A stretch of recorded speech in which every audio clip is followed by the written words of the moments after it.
Hello and welcome to another live transmission from the Land of 10,000 Streams Online Music Festival. It's a free 3 day live streaming crowdsourced music festival taking place April 24th through the 26th and sponsored by our good friends at Minnesota Public Radio, The Current.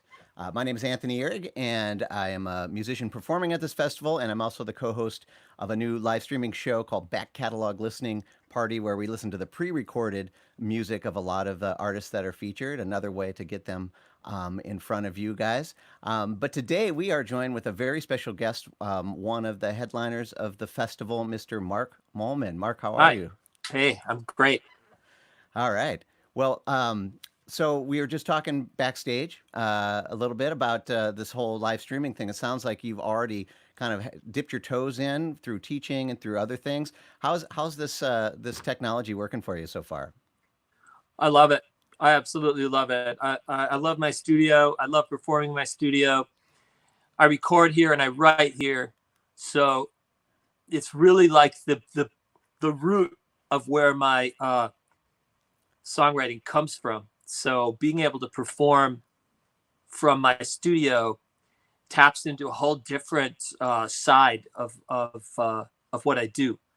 That's awesome. That's awesome. And I noticed I was checking out some of your stuff before the interview here, and visuals seem to play a big part in a lot of what you do. Really awesome visuals, by the way, and like your videos and things like that, and the artwork for the various projects that you're involved in. Do you see live streaming as another avenue to play around with that? I see you've got some cool lighting in the background. Is this going to be another palette for your creativity?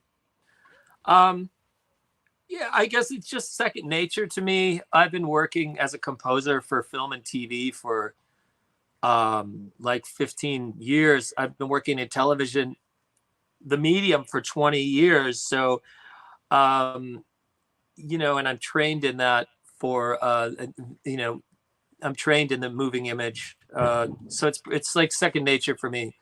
Right on. I feel like I've got a head start there. That's awesome. That's awesome. Well, maybe for those who are just tuning in and haven't heard your music and don't have that background, I didn't know about that part of your life. Just like kind of perusing your website. Can you give a just like a brief bio of you as a musician in town? Yeah, I mean, I was born in Milwaukee to a sort of a blue collar family that had a piano, and I started when I was 3, and I sort of discovered the Velvet Underground when I was 16, and punk music, and with my classical background, I kind of merged the two. I went to art school and I learned how to deconstruct things, and I put out my first album in 1998, and I started touring the United States in 2000, and I've been touring ever since, probably over 2,000 shows at least, and I'm working on my 9th album right now. Right on. Well, So actually, I'm that's right those. in the middle of my career. Yeah, awesome. And it seems to me that you the medium doesn't seem to matter as much. I noticed that you've done a lot of writing. You came out with a book a year Yep. ago. That you have had a podcast. You've written columns, for local papers and things like that. Is that is like? Do you find that that doing each of those projects kind of informs the art that you do for the other projects? Yeah, definitely. Or, um, everything opens you up to being more creative. The core of what I do is writing songs. It's where my heart is. It's what I've always done. And so if I usually try to keep it close to something about writing songs or songs. My book, The Happiness Playlist, is about um, using the power of like happy songs to get you out of panic and anxiety modes. And my performance art that I do, marathons, long form performance art pieces are obviously music for long out many hours. It all is a way for me. I think a lot about this rugby coach I knew at a university, and he said he knows of a rugby team that takes ballet lessons. It wasn't at this college, but I thought, wow, that's great. He said, yeah, they take ballet and it lets them learn to use their muscles in different ways. Yeah. So all this makes me a stronger songwriter. Yeah, that's really cool. That's really, really cool. And speaking of strong songs, I noticed a song that was on your homepage of your website, a new single that came out with a very timely name, Yeah. Quarantine, and I also I had to know. I was like, man, did he just put this together? And I found out that this is a song that you actually had written a while back, but it just so happens to just kind of fit right into the things that are happening right now. And it sounds Yeah. like this is probably part of this new upcoming project that you have going on. Could you talk a little bit about this song and kind of how you see it fit in with the things that are happening now, as well as where it came from, and then maybe how it fits into your new project? Yeah. Songs go out into the world at different times, and the world changes, and sometimes the two fit. I had written Quarantine a couple of years ago about when I quit booze, when I quit drinking, and how I had to quarantine myself away from the scene and from the bars, to make that transition. That's what I wrote that tune about. And it was slated. We mixed it like a year and a half ago to be on the next record. And around February, I was making plans to get this new video done. And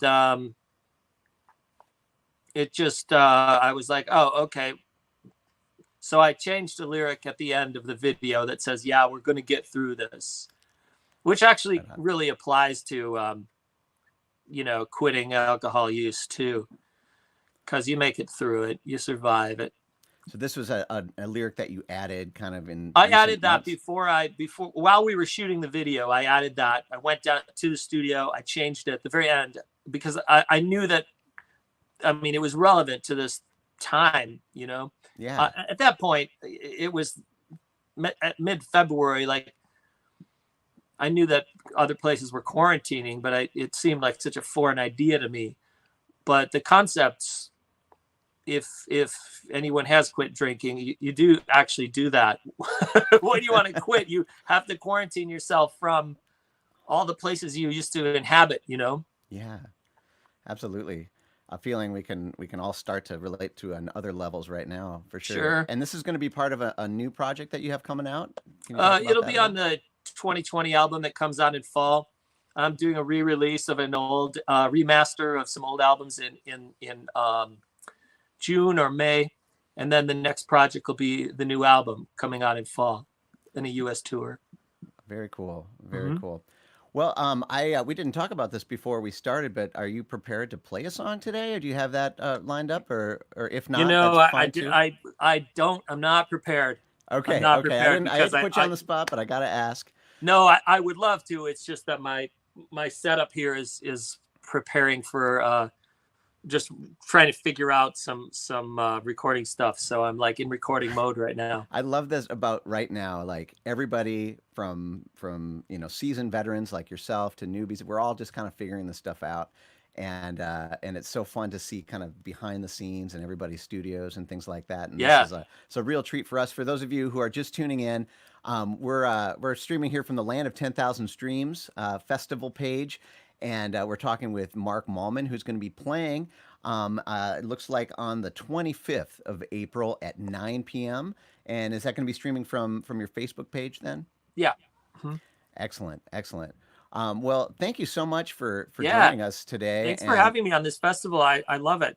it's great, and your music just it brings joy. I noticed just maybe one last quick question. This was kind of nagging at me after I looked at your your videos and your book title and the title of your podcast. There seems to be this thread of positivity of things like this uplifting kind of vibe to a lot of what you're putting out, and I'm just curious where that comes from for you and what that means to you as a musician and an It artist. Yeah, it's a survival mechanism that I developed out of necessity. Shortly around the time I quit drinking, I developed PTSD pretty bad, and I recognized that, like, in order to, I had to get a little bit more positive about my attitude. So I'm in this place now where I'm kind of combining a nihilist goth aesthetic that's like embedded in my music, whether it's major or minor key, with this idea that we live with our songs and we live with the words of our songs and our artistic karma. So I think staying positive isn't like something that comes easy for people. So I have to work at it, but the benefits outweigh the drawbacks. So yeah, I mean, it's a conscious decision from my song Peace on Earth to the title of the podcast, Enjoy. Yeah. Yeah, but I I think it can be done in a cool way, I think you're not like in a cornball way. I think you're doing it in a super cool way. And to be honest, man, this is exactly what we all need right now. And music seems to be the most positive thing that you're going to find online or anywhere right now. And Music and entertainment are pulling people through, get your mind off stuff for a little while so you can reload and recharge. That's always been the point of the artist, I believe, is to, you know, inspire people to wake up the next day and keep fighting. And then you come home and you relax a little bit with some art, music, entertainment, and then you get back in the fight. Absolutely, man. Thank you for your fight song, and for those of you watching, you can come and escape all of your troubles for a whole weekend, April Yeah. 24th through the 26th, for the 10,000 Streams Online Music Festival. It's streaming. You can catch Mark Mallman. I can't wait And to grab a check. screenshot here. Yeah, you Keep bet. talking. I'm really excited to check out Mark's set. Again, that's going to be 9 p.m. on April 25th on Saturday. It's going to be awesome. And I'm just really a real pleasure to have a Yeah. chance to chat with you today. Yeah, man. Have a great day. All right. So we'll see you guys on the 24th for the 10,000 Streams Music Festival. Take care.